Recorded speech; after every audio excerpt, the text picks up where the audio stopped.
Welcome to Adjusting to Life with a Baby. This is a presentation created by me, Taylor Wolfe.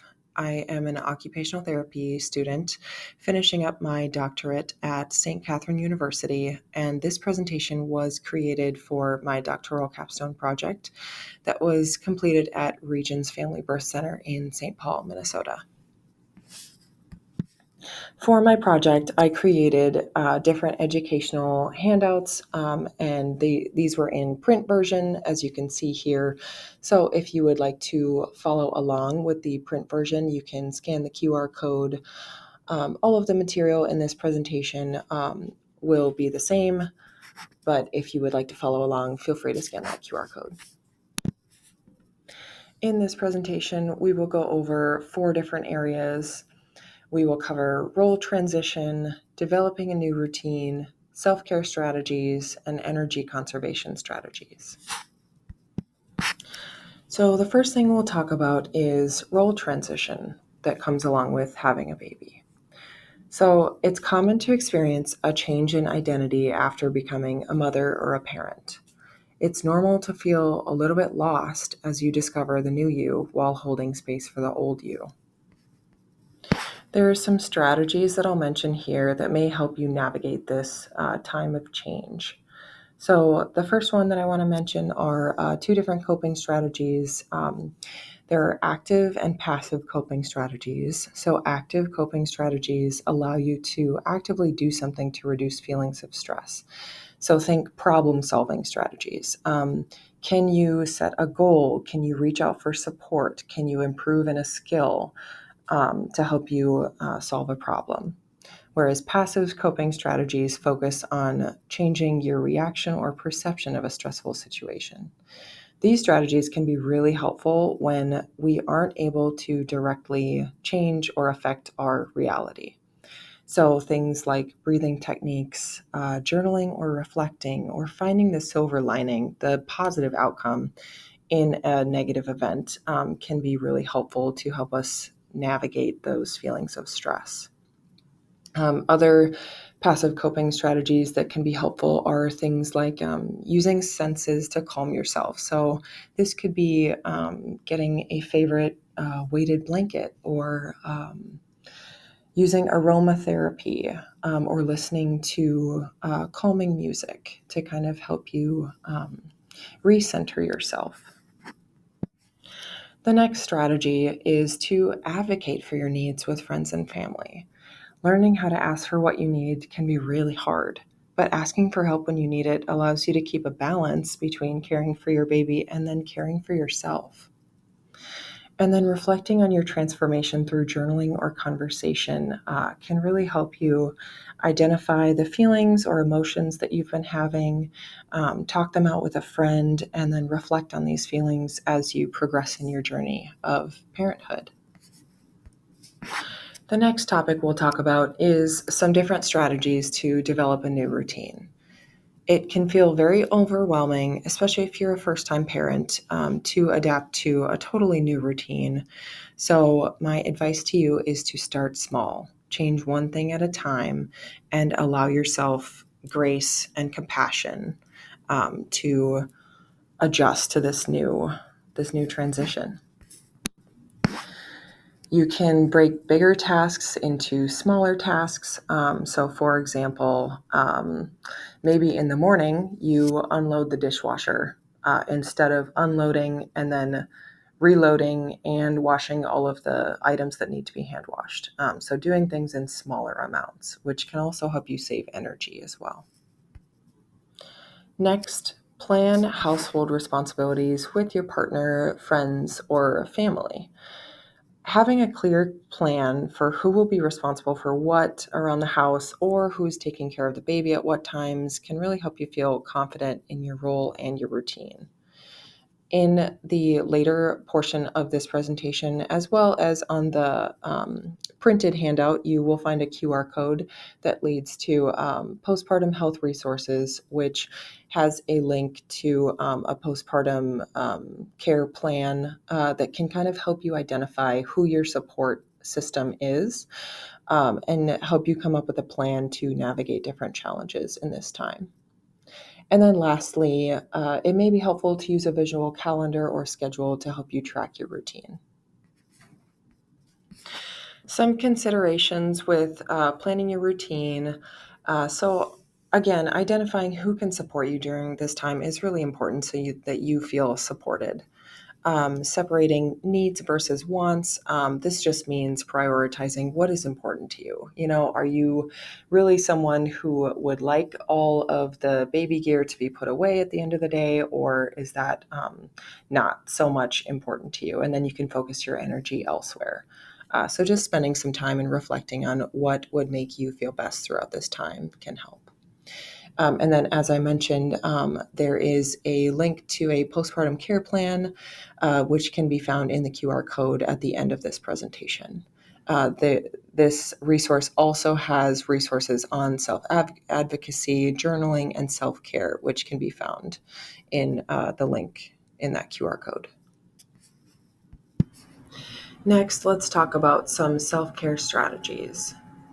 In the early days of parenthood, self care can take many different shapes and show up in different ways. Finding ways to care for yourself that work for you is important. Here are some different strategies to consider to help you practice self care in this time.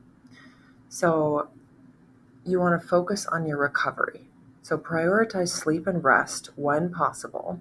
Practice gentle exercises like walking or deep breathing, and eat food that feels good for you or gives you energy throughout the day.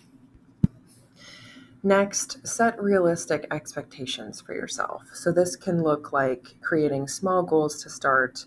Also, learning your body's energy rhythms so you know when it's realistic to tackle a task and when it's okay to rest instead. Maybe you're a night owl and maybe you have more energy then and you can get a lot more things done then. That's going to be better for you to think about that and realize that rather than try to force yourself to do things when you don't have a lot of energy in the mornings, or maybe it's the opposite. It can also help to track your wins. So keep a journal or a list of when you're feeling confident, proud, or just like yourself as a reminder for tougher days. And then make a list of activities that reconnect you to who you are beyond being a parent. This might be you really value exercise, or you really value watching your favorite show or reading your favorite book because they make you feel like yourself or feel connected to other people, or creating a piece of art or playing music, anything that makes you feel like more like yourself, and that you can find identity outside of being a parent. And lastly, let's talk about some different energy conservation strategies. So, energy conservation is a term that we use to describe adjusting your daily activities to match your energy levels. So, these strategies can help you save energy when you are just feeling really tired or fatigued.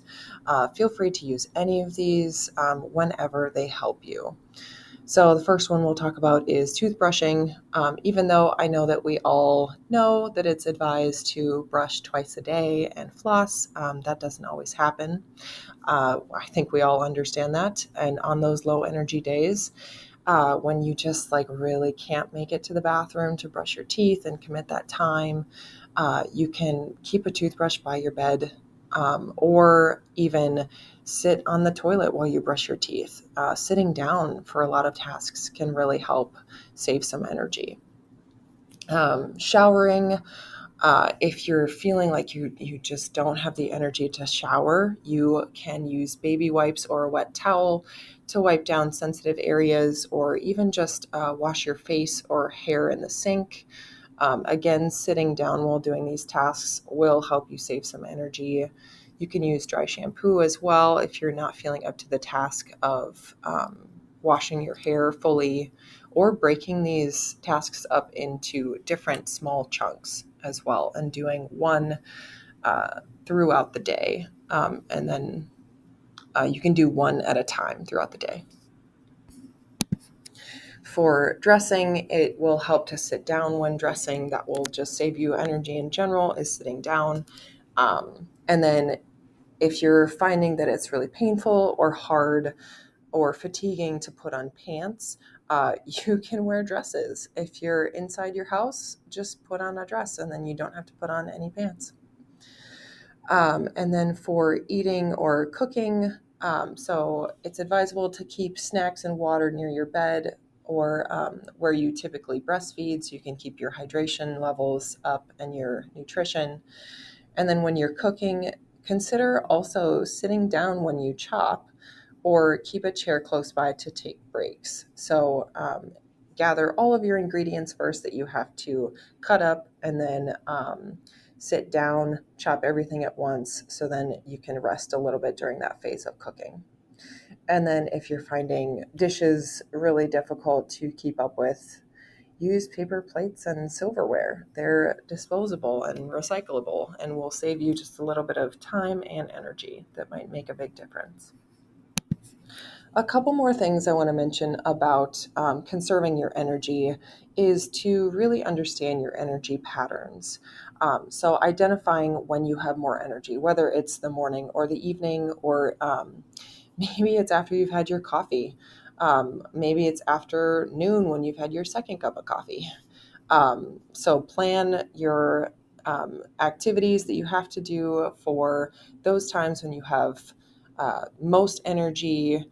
You can plan harder tasks for those times. And then you can also spread tasks throughout the day out to allow for breaks and for recovery. On this slide, I just want to briefly mention that support networks are really important to health and well-being during this time.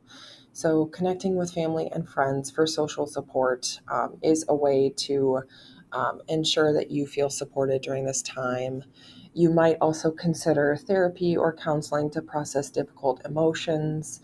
And then I'll also just point out that postpartum support groups can be really helpful as well to connect with other individuals who are feeling the same way that you are. Postpartum Support International has 50, more than 50 online free support groups. And you can also find support groups at the local and national level in the QR code at the end of this presentation, which I will show you. So thank you so much for listening to this presentation.